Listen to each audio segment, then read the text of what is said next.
నమస్తే. అంతరార్థానికి స్వాగతం. రూపాయి విలువ విపరీతంగా పడిపోతుంది. రూపాయి విలువ పడిపోతుంది అంటే ఏమర్థం చేసుకుంటాము? ఒక రూపాయి పెట్టి ఒక వస్తువు నిన్న మనం కొంటే అది రూ. 2 అయింది అంటే అదే వస్తువు కొనడానికి ఎక్కువ డబ్బు వెచ్చించాల్సి వస్తుంది కనుక రూపాయి విలువ పడిపోయింది అని. అంటే దేశీయంగా అట్లా పడిపోతే ద్రవ్యోల్బణం వల్ల అట్లా పడిపోవడం మనందరికీ అనుభవంలో ఉన్నటువంటి విషయమే. కానీ ఇప్పుడు ఈరోజు మనం మాట్లాడుతున్నది దేశీయంగా రూపాయి విలువ మనం కొనేటువంటి వస్తువులకు సంబంధించి పడిపోయింది కాదు, కానీ అట్లాంటిదే. డాలర్తో పోల్చినప్పుడు, అమెరికన్ డాలర్తో పోల్చినప్పుడు రూపాయి విలువ పడిపోయింది. అంటే ఒక డాలర్ కొనాలంటే గతంలో మనం రూ. 80 పెడితే ఒక డాలర్ వచ్చేది అనుకుందాం. ఇప్పుడు రూ. 90 పెడితే ఒక డాలర్ వస్తుంది అంటే రూపాయి విలువ పడిపోయినట్టు, డాలర్ విలువ పెరిగినట్టు. అది పెరిగితే మనకేంటి, మరి తగ్గితే మనకేంటి? కొన్ని ఉదాహరణలు తీసుకుంటే మనకు అర్థమవుతుంది. మనకు సంబంధించిన వాళ్ళు ఎవరైనా, మీ పిల్లలు అమెరికాలో ఉన్నారు అనుకుందాం. వాళ్ళు మీకు ఒక $1000 రూ. 80 ఉన్నప్పుడు మీకు పంపించారు. ఎంత సొమ్ము వస్తుంది మీకు? డాలర్కి రూ. 80 అన్నప్పుడు మీకు వచ్చేది రూ. 80,000. 70 ఉన్నప్పుడు పంపించుంటే రూ. 70,000. 90 ఉన్నప్పుడు పంపిస్తే రూ. 90,000. అంటే రూపాయి విలువ పడిపోతూ ఉంటే అదనంగా డబ్బులు మనకు వస్తుంది కదా, దీనికి ఇబ్బంది ఏంటి అని మనం అనుకోవచ్చు. కానీ మీరు అదే వేరే స్థితిలో ఉన్నారు, పిల్లల్ని అమెరికా పంపించాలని అనుకుంటున్నారు, వేరే ఇంకే దేశానికైనా పంపించాలనుకుంటున్నారు.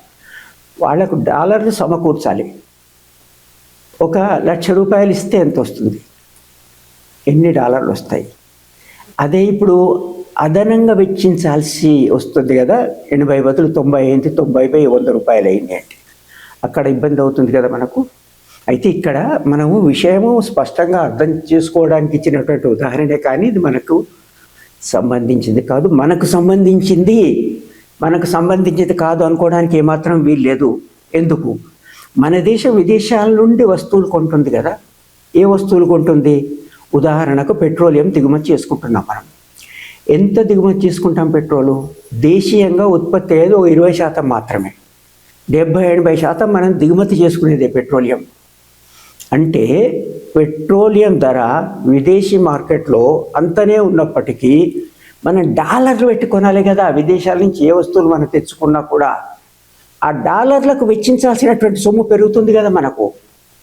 మరి అయితే మనకేమవుతుంది? ఆ వివరాలు చూద్దాం. అట్లాగే ఫెర్టిలైజర్స్, అట్లాగే బంగారం దేశీయంగా ఎంత ఉత్పత్తి అవుతుంది? గతంలో ఒక వీడియోలో మనం చర్చించుకున్నాం. 99% మనం దిగుమతి చేసుకునేదే.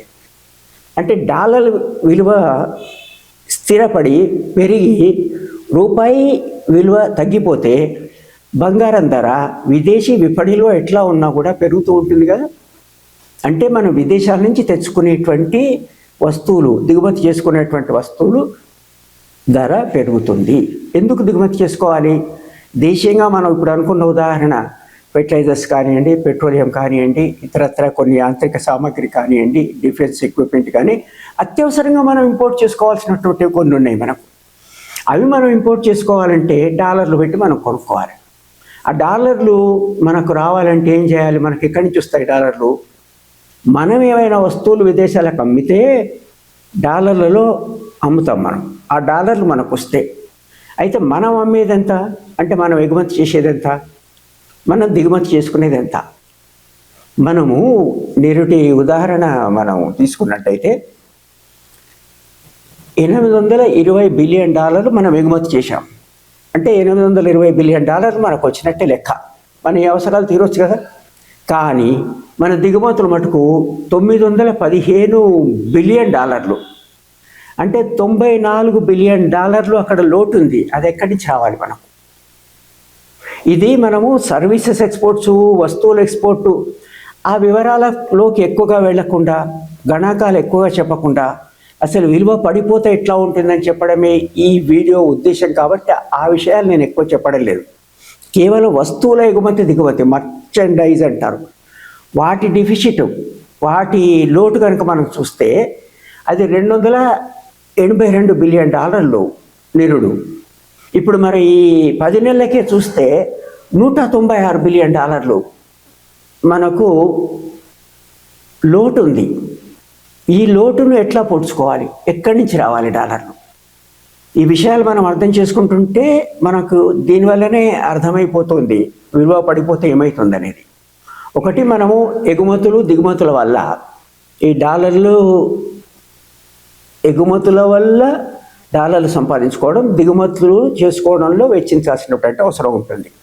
మనకు ఇతరత్ర అనేక అవసరాలు ఉంటాయి మనకు, అవి మనం తెలుసు. మనం విదేశాలకు పిల్లలను పంపించడం, చదవడం వగైరా వగైరా వగైరా, ప్రయాణాల ఖర్చులు ఇవన్నీ ఉంటాయి. అవి అంత ప్రధానమైనవి కావని మనం అనుకున్నప్పటికీ మొత్తం ఎగుమతులు దిగుమతులు చూసుకుంటే అర్థమవుతుంది. మనం ఎగుమతులు తక్కువ, దిగుమతులు, మరోసారి చెప్తున్నా, దిగుమతులు ఎక్కువ, దిగుమతుల విలువ ఎక్కువది కనుక ఇబ్బంది అవుతుంది. అయితే ఎగుమతుల వల్లనే కాకుండా ఎన్ఆర్ఐస్, ఇతర దేశాల్లో ఉన్నవాళ్ళు మన దేశానికి పంపిస్తుంటారు డబ్బులు, అది పడిపోయింది.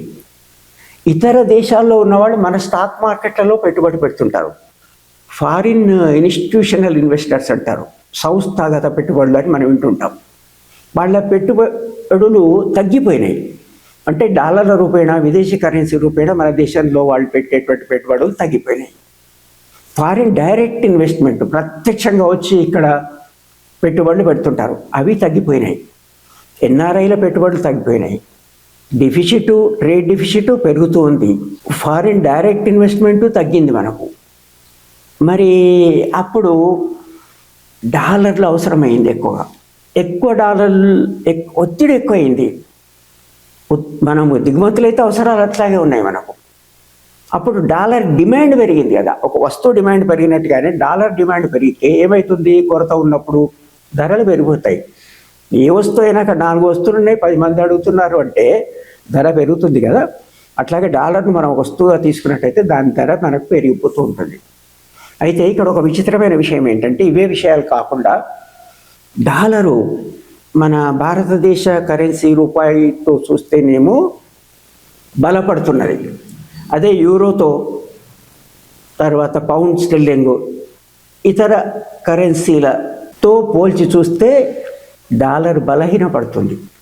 కానీ మనకు డాలర్ ఏమో రెఫరెన్స్ కరెన్సీ. మనకు యూరోలు కావాలన్నా, ఇతర వేరే కరెన్సీలు కావాలన్నా డాలర్ ద్వారా కొనుక్కోవాలి. మనం కొంచెం స్పష్టంగా అర్థం చేసుకోండి. ఒక డాలర్కు మనం 90 రూపాయలు, 80 బదులు ఇస్తున్నాం. మనం యూరో కొనుక్కోవాలి, డాలర్ కొని యూరో కొనాలి. డాలరు యూరో ఒకటే రేటు ఉందనుకోండి, ఆ యూరో వచ్చేస్తుంది. కానీ డాలర్ విలువ వాటి రీత్యా పడిపోయినప్పుడు అదనంగా డాలర్లు కావాలి మనకు.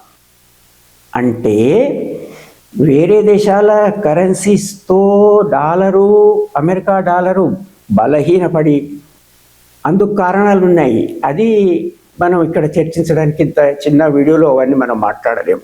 ఇప్పుడు మరి ఇక్కడ ఇట్లా ఎందుకు జరిగింది అనేది మనం భారతదేశానికి సంబంధించి చూసుకున్నట్టయితే, మన ఎగుమతి సామర్థ్యం పెంచకపోవడం, ఇదేమో మనకు స్ట్రక్చర్గా ఉన్నటువంటి విషయం, చాలా కాలంగా ఉన్నటువంటి అంశమే.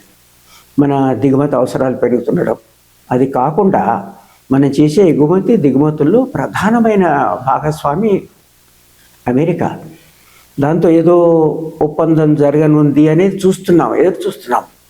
ఎందుకంటే దానిపైన వాళ్ళు టారిఫ్స్ పెంచి భారతదేశాన్ని శిక్షించడానికి గాను అనేక కారణాలుగా ఆ విషయాల్లోకి వెళ్ళడం లేదు. కానీ అక్కడ మనం అమెరికాకు వస్తువులు చూస్తే అమ్మని పరిస్థితి. ఎందుకంటే వాళ్ళు సుంకాలు అధికంగా విధించడం, అట్లా లేకుండా ఏదో ఒక ఒప్పందం కుదురుతుంది అని, ఈ ట్రేడ్ అగ్రిమెంట్ కుదరనుంది అని చూస్తున్నారు. అది ఆలస్యం అవుతున్న కొద్దీ ఈ రకంగా భారత కరెన్సీ రూపాయి విలువ బలహీన పడిపోయింది.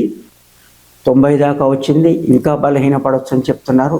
దీనివల్ల ప్రభావం మనం దిగుమతి చేసుకునేటువంటి వస్తువులపైన, పెట్రోలియం అంటే పెట్రోలియం ఒకటే కాదు, పెట్రోలియం మనం వ్యయం పెరిగితే మనకు పెట్రోల్ ధరలు పెరుగుతాయి కదా, డీజిల్ ధరలు పెరుగుతాయి కదా, ఇంధనంగా దీన్ని ఎక్కడెక్కడైతే వాడతారో అవి పెరుగుతాయి కదా. రవాణా పెట్రోల్ ఉపయోగించే కదా, వ్యక్తుల రవాణానే కాదు, వస్తువులు ఒక ప్రాంతం నుంచి మరో ప్రాంతానికి రవాణా చేస్తే ఆ రవాణా వ్యయం పెరిగితే వస్తువుల ధరలు పెరుగుతాయి. క్యాస్కేడింగ్ ఎఫెక్ట్ అంటారు. అట్లా ద్రవ్యోల్బణం పెరుగుతుంది, ఆర్థిక వ్యవస్థ పైన భారం పడుతుంది.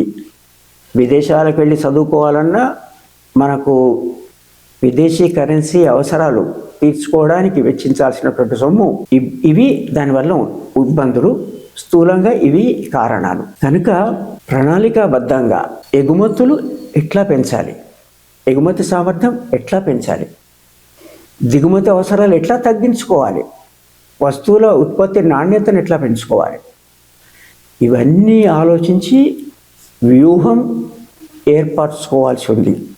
లేకుంటే ఇట్లాంటి షాక్స్ అందామా అవి తప్పవు. ఈ వీడియోను ఇంత ఓపికగా చూసిన మీకు అనేక ధన్యవాదాలు. మీరు ఈ ఛానల్ ఇప్పటిదాకా సబ్స్క్రైబ్ చేయకుండా ఉన్నట్టయితే దయచేసి వెంటనే సబ్స్క్రైబ్ చేయండి. సబ్స్క్రిప్షన్ ఉచితమే. ధన్యవాదాలు.